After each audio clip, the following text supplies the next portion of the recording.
Okay, so we talked about double D's, and now I wanted to go through how to balance a oh my gosh.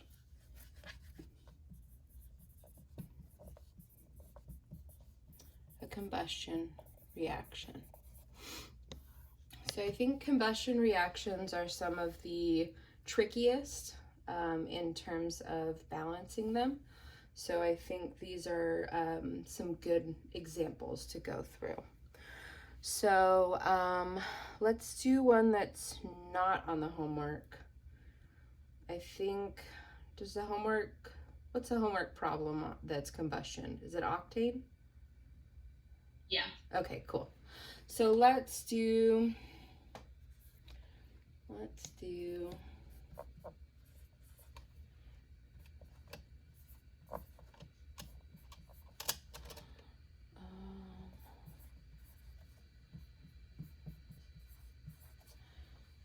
this guy, okay? So what's this guy called?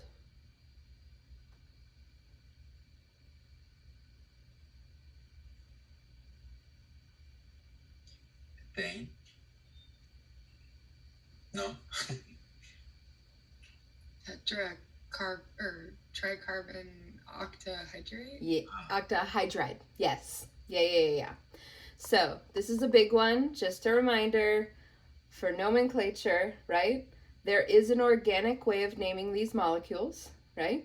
Those are the ways that you could Google if you were on a test. So I will always give you these kinds of molecules where if you Google them, you will get the wrong answer, okay? So just a reminder, there's more than one way to name covalent molecules. And the way that we're talking about is always going to be the way that we learned in chapter 4, right? So combustion reactions have the general form of having a fuel, usually some kind of hydrocarbon, right? Or a carbon and hydrogen based substance, burned in oxygen, and they form carbon dioxide and water vapor, right?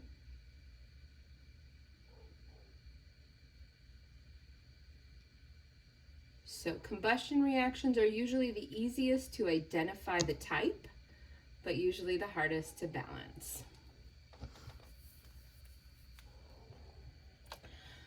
So just like we were doing in the previous problem, we want to write out all of the atoms that we have present on both sides of the reaction.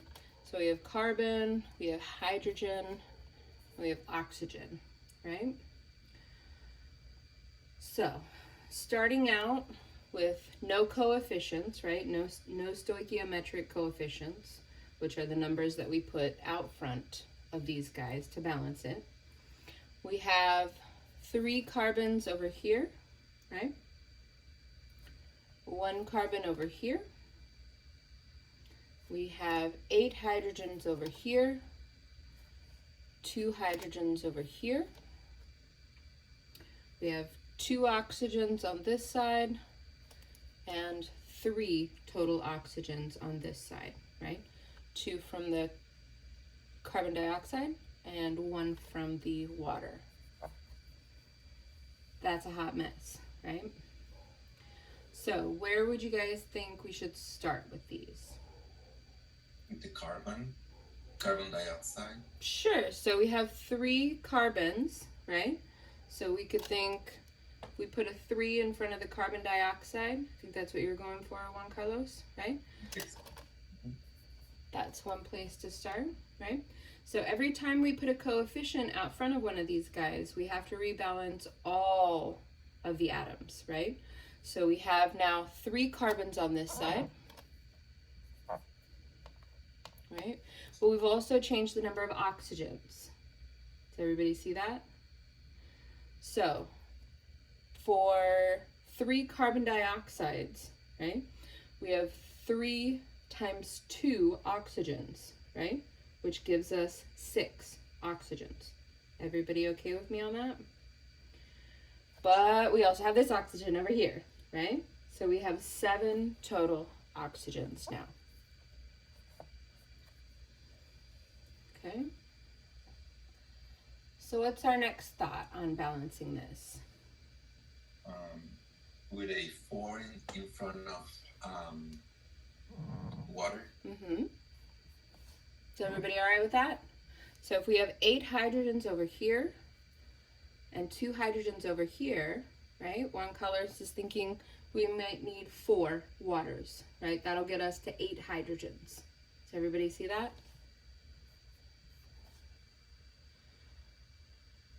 So that'll get us 4 times 2 is 8 hydrogens.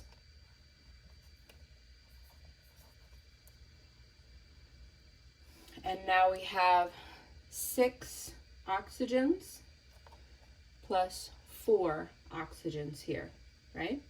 So we have a total of 10 oxygens.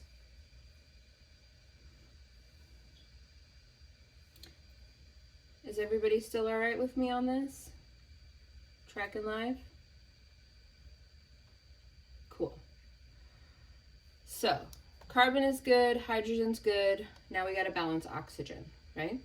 How can I balance oxygen on the reactant side? Put a 5 in front of So if we oxygen put gas. 5 here, right? 5 times 2 gives us 10 oxygen atoms. Right?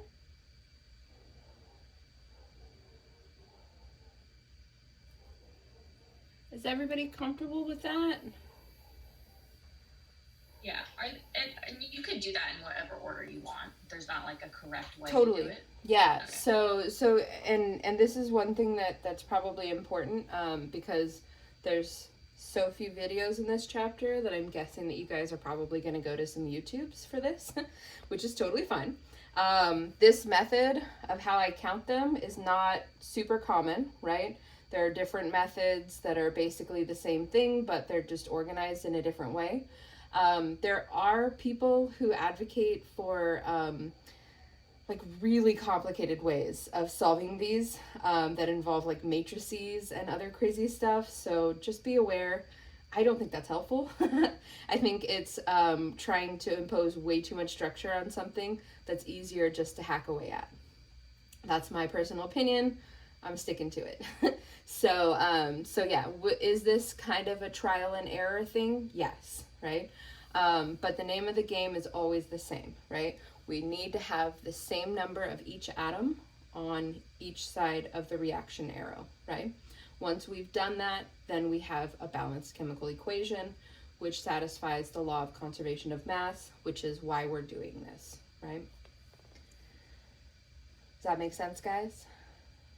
But it's probably helpful to just always leave the thing that's separate for last, right? Like the oxygen. Yeah, I mean, there's different approaches in different scenarios. So one of the things that I think I mentioned in the video on balancing is I usually will focus on the odd man first, right? So anybody that's even, I'm thinking is going to be easier to balance than an odd guy, right?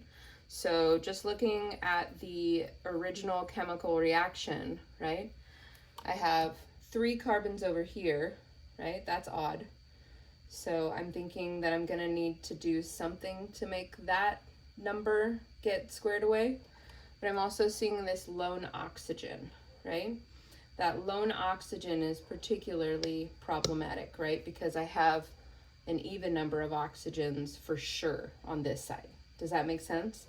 So there are some ways that you can kind of come into this logically, but I think it's much easier to come to those things after having done a lot of this than it is to try and approach them with any kind of structure at the beginning. Does that kind of make sense? I think that structure is emergent, right? You start seeing these patterns and then you're like, oh, okay, right? But I don't think that it's easy to see the patterns before you're able to balance. Does that make sense? Well, isn't it just you're just finding the least common denominator, right? You are, yeah, but I think so. And this is You do it the way that makes sense for you, right? Okay. And I'm not trying to talk you out of doing it anyway. Some people are really good at balancing and it's super easy for them. Other people, it's really, really hard, okay? So I'm trying to give you a way that's simple, that will work all the time, right? If you're able to see past that and see some patterns and strategize how to approach these a little more, by all means, absolutely do that. But I think this is kind of one of those puzzle type problems where some people really like it and some people are like, oh my God, I want to throw this away. So there's a lot of that in chemistry, right? So again, if this just makes sense to you and you see it pretty easily, then do whatever makes sense for you. I'm giving you a systematic approach that will work for all of the problems, right? Other questions about that one? So balancing's not too bad, right? I think we're okay with that. Yeah? Cool.